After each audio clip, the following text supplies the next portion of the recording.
narsalarni qilganimizdan keyin o'sha kuni kechasi menga telefon qilyapti Telegramdan. Sardor aka deyapti. Ha, nima gap qori deyapman. Karochi deyapti, 5-4 ta odam keldi oldimga deyapti. Xo'p dedim, Allohning uyida dedim, senga hech kim tegmaydi. Aqda birov seni urmaydi dedim. Ular deyapti, paloncha bir domilla bor ekan-ku, umuman eshitib bo'lmaykan ma'ruzasini ham. Taqiq ekan O'zbekistonda ham. Bilmayman uni kimligini, to'g'risi. Aqlim yetmaydi. Xullas o'sha.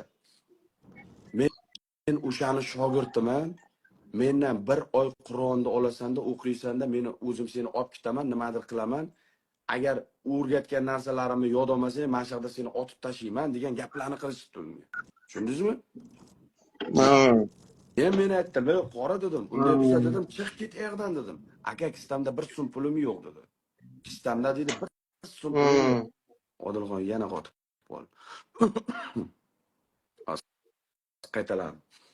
Keyin menga aytayapti. Men aytdim, davay dedim. Davay dedim, kel dedim. Odilxon ulandimi? Hasan akam yozyapti. Hasan akam, Sardor sen tilingni yig'ishtirib ol deb yozyapti. Brat. Boya shu bratda aytayotdim, muxlisi bo'lganman. Bitta tipi o'qilatgan. Hasan akam. Ha, Hasan akam. Siz balichingizman-ku, brat. Mendan nomeringizni so'ragandi. Hasan aka. Menga ham aloqaga chiqqan edi. O'rtada men Azizga ham telefon qildim. Qarang, aloqaga chiqmadi Aziz.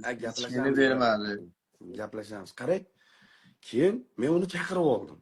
Kelgandan keyin hamma narsalarni qildim, sharoitlarni qildim. Qarochi Koreyaga ketaverdim. U aytdi, Koreyaga borsam dedi. Meni kutib olayotgan odam yo'q. Kistamda bir so'm pulim yo'q. Borsam ishlayotgan ishim yo'q dedi. Men aytdim, unda dedim, O'zbekistonda cho'tki kutib olamiz har doim. Meni orqamdan Nursulton Ro'ziboyevlar chiqdi. Qancha bayeslar bilan Bobur akalar video qilib chiqdi. Jasko Koach akamizga ham rahmat. Ukajon, nima gap? Yaxshimisiz?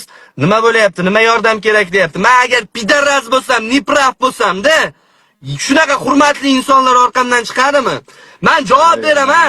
To'xtar agar O'zbekistonga kelsa, qo'l ko'tarish bu yerda tursin, chiroyli iftorlik bilan, chiroyli osh bilan, mo'shli chiroyli kutib olamiz. Bizni tarbiya shunaqa hech qachon mehmonga unaqa bir noto'g'ri ko'z bilan qaralmaydi. To'g'risi. Nimaiki urush bo'lsa, kletkani ichida bo'ladi. Men video chiqargan paytim ham aytdim. Men aytdim, dedim, O'zbekistonga chiqib yo bo'lmasam chekkaga chiqib ham bir boy ko'raylik dedim. Nima Qozog'istonda turib faqat Qozog'istonda ishingni ko'rsatasan. Chekkaga chiqqan payting quyoncha bo'lib qolasan-ku desam, videoni ko'ribdi. Bunday qilib, narsa qilib menga nimadirlar deb yozib yuboribdi. Tushunmadim, qozoqchalab yozib yuboribdi ular. Bir tiyinga qimmat bu. Mengachi ko'pincha mana shunaqa ish qilib qolishadi. Men bilsam ham boraman kulib turib.